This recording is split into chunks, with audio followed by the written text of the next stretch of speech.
नमस्कार साथियों। शारीरिक रूप से मजबूत व्यक्ति को आप दूर से देखकर पहचान सकते हैं, लेकिन मानसिक रूप से जो व्यक्ति मजबूत होते हैं वो कैसे दिखते हैं, उन्हें आप कैसे पहचान सकते हैं और कैसे अपने मेंटल हेल्थ को, अपनी मानसिक स्थिति को मजबूत बना सकते हैं, आज इसी विषय पर चर्चा करते हैं। तो आइए हमारे साथ आज अपने मानसिक स्वास्थ्य को किस तरह से हम इन्हांस करें, मानसिक अवस्था को किस तरह से मजबूत बनाएं, इसी विषय पे हम कुछ बिंदुओं पे बात करेंगे और साथ में यह बताएंगे कि कैसे कुछ आसान टिप्स को, कुछ आसान बातों को अपने जीवन शैली में ढाल के अपनी ज़िंदगी को सुखद, सहज और सशक्त बना सकते हैं। तो आइए हम बात करते हैं। तो मानसिक रूप से मजबूत व्यक्तियों का कुछ लक्षण होता है, कुछ उनकी हैबिट्स होती है जो उनको दूसरों से अलग करता है और वो इमोशनली बहुत स्ट्रांग होते हैं। आप देखेंगे कि कुछ व्यक्ति ऐसे होते हैं जो विषम परिस्थितियों में भी अपने आप को सहज दर्शाने की कोशिश या सहज दिखाने की कोशिश करते हैं और सहज रहने की कोशिश करते हैं और उनका ध्यान सिर्फ रिजल्ट पे होता है कि कैसे हम समस्या से समाधान, निजात पाएँ, कैसे हम समस्या का हल ढूंढें। तो वैसे व्यक्ति जो होते हैं मानसिक रूप से बहुत ही मजबूत होते हैं, तो उनकी क्या ऐसी हैबिट है जिससे, या हम कैसे अपने मानसिक रूप से हम कैसे मजबूत बन सकें, तो कुछ बिंदुओं पे बात करते हैं। पहला बिंदु है कि खुद पे भरोसा करना। यह सबसे पहला बात है जो व्यक्ति को मानसिक रूप से मजबूत बनाता है। किसी का बात, आप सबका बात सुनिए, लेकिन निर्णय लेने से पहले आपकी अंतरात्मा, आपका मन जो कहता है उस पर बहुत धैर्यपूर्वक विचार कीजिए और तब कोई निर्णय लीजिए। तो इसलिए खुद पे भरोसा कीजिए। दूसरा इसका जो पॉइंट है, जो बिंदु है, वह है कि आप किसी से उम्मीद ना रखें। उम्मीद ही दुखों का कारण होता है, ऐसा एक सामाजिक विद्वान ने कहा है, समाजशास्त्र के विद्वान ने, कि अगर हम बहुत ज़्यादा किसी से उम्मीद करते हैं तो हमारी उम्मीद टूटती है। अगर हम उम्मीद ही नहीं करते हैं तो क्या टूटेगी, तो क्या दुख होगा हमको। तो ऐसा नहीं। और दूसरी तरफ यह भी है कि उम्मीद पे दुनिया कायम है। ये जो कंट्रोवर्सी है, ये जो एक दूसरे का विरोधी सोच है उम्मीद से लेकर, यह आपको समझने की बहुत बारीक लाइन है। किसी से उम्मीद ना करना यानी कि किसी के ऊपर डिपेंड ना हो जाना। उम्मीद पर दुनिया कायम है यानी कि खुद पे भरोसा करना और अपने काम को अंजाम देते रहना। तो दोनों में यह बारीक फ़र्क है। तो अपने आसपास के लोगों से कुछ उम्मीद ना करें। उसी को कहते हैं, एक मुहावरा भी होता है, नेकी कर दरिया में डाल। मतलब अगर आप किसी के लिए कुछ करते हैं तो बदले में वो भी आपके लिए करे या करता हुआ दिखाई पड़े, ऐसा उम्मीद, या करे भविष्य में, ऐसा उम्मीद ना रखें।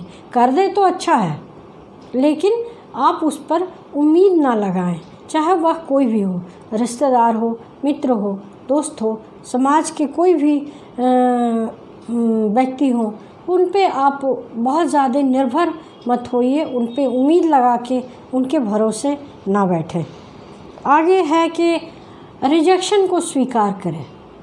दुनिया में कोई भी चीज़, व्यक्ति, वस्तु या स्थान ना पूरी तरीके से ख़राब होता है, ना पूरी तरीके से अच्छा होता है।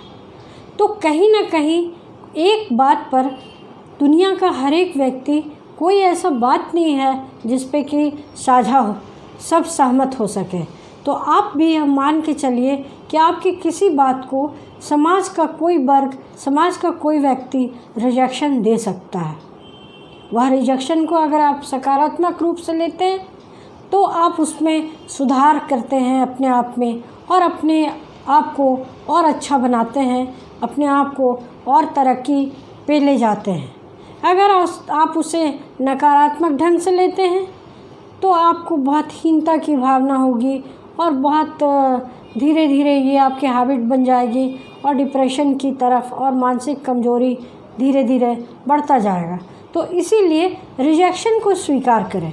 कोई भी अगर आपको रिजेक्ट करता है, रिजेक्शन का सबसे बड़ा कैसे एक्सेप्ट करते हैं, आप सेल्समैन को देखिए जो गली गली, डोर डोर, दरवाजे दरवाजे पे जाके रिजेक्शन, दिन भर रिजेक्शन एक्सेप्ट करता है और एक दिन पता चलता है कि वह किसी कंपनी का CEO है। तो this is the power of accepting of rejection. यह रिजेक्शन को एक्सेप्ट करने की जो अद्भुत क्षमता है वह बहुत ही अद्भुत है, बेमिसाल है। तो आप इस पर ध्यान दें और अपनी जीवन शैली और अपनी वर्तमान स्थिति के अनुसार रिजेक्शन को आप स्वीकार करें। अगला बात है कि हम दिन भर लोगों से मिलते रहते हैं। सुबह उठने से लेके रात सोने तक किसी न किसी से मिलते रहते हैं, बात करते रहते हैं, घर में, बाहर में, बाज़ार में, ऑफिस में। बहुत कम ही लोग ऐसे होते हैं जो कभी खुद से मुलाकात करते हैं, खुद से बात करते हैं। तो मानसिक रूप से मजबूत होने का यह एक बहुत बड़ा स्तंभ है, तथ्य है, बिंदु है कि आप खुद से खुद की मुलाकात ज़रूर करें। अकेले में बैठें, खुद के बारे में सोचें, खुद को कैसे इन्हेंस करना है, खुद की गलतियों को, दिन भर की गलतियों को, कमियों को आप कैसे देखते हैं, कैसे उसमें सुधार करेंगे। खुद से खुद की मुलाकात दिन में 24 घंटे में एक बार ज़रूर करें। उसके बाद आप उसमें किस तरह से बीते हुए दिन को कितना सफल बना पाएँ और अगर कहीं असफल हुए तो कैसे आप कल दुगना सफलता प्राप्त करेंगे, इसकी एक लेखा जोखा करते हुए खुद से खुद की मुलाकात ज़रूर करें।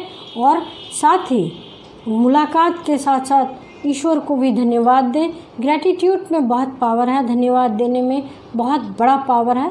कभी हम इस पर अलग से इस विषय पर अलग से वीडियो बनाएंगे। तो यह है मजबूत व्यक्तियों का लक्षण। और इसमें एक और महत्वपूर्ण लक्षण है, आप देखेंगे लेने वाला से ज़्यादा महान होता है देने वाला। कहते हैं दाता हमेशा महान होता है मांगने वाले से। तो जब आप किसी की मदद करते हैं, आप देखिएगा कितनी खुशी आपको मिलती है। अगर आप निस्वार्थ भाव से किसी की भी छोटी सी भी अगर मदद करते हैं तो आपको एक खुशी मिलती है, अंदर से फील गुड होता है और आप सोचते हैं कि वाह, हमने किसी के लिए कुछ किया। ये बहुत अच्छा हम देखते हैं कि किस तरह से हम जब ये सब करते हैं तो क्या होता है, मदद करने का एक वैज्ञानिक बहुत बड़ा फ़ायदा होता है, वैज्ञानिक महत्व है जो कि हमारे, जब हम किसी को मदद करते हैं तो आप यकीन माने आपकी बॉडी का एक एक सेल एक्टिवेट होता है और एक एक सेल ऑर्गेनाइज होके मदद करने में लग जाता है। उससे कई तरह के सकारात्मक हार्मोन रिलीज होते हैं, उसमें बढ़ोतरी होती है और आपको एक फील गुड होता है, अपने आप पे गर्व होता है और बहुत अच्छा लगता है। साथ ही कहते हैं ईश्वर के रजिस्टर में सारा दर्ज होता है, तो आपकी एक पुण्य भी दर्ज हो जाती है। इस प्रकार से आपको छोटी छोटी मदद के लिए हमेशा तैयार रहना चाहिए। तो ये थे कुछ बिंदु जिनको फॉलो करके हम, बहुत ही साधारण बात है, बहुत ही आम बात है, दैनिक जीवन का बात है, क्योंकि मेरा आपसे वादा ही यही है कि आसान भाषा में मनोविज्ञान, आपकी समस्याओं का समाधान, यही है मेरे जीवन का अभियान। तो साथियों, आप मेरे YouTube वीडियो को देखें और मेरे चैनल पे आके चैनल को सब्सक्राइब करें, लाइक करें, कमेंट करें, साथ ही इसे साझा भी करें। पता नहीं किसको किससे फ़ायदा हो जाता है, तो अनजाने में आप किसी की मदद कर देंगे, यह बहुत बड़ी बात होगी। तो आप ज़रूर इसे देखें और साझा करें लोगों में। धन्यवाद।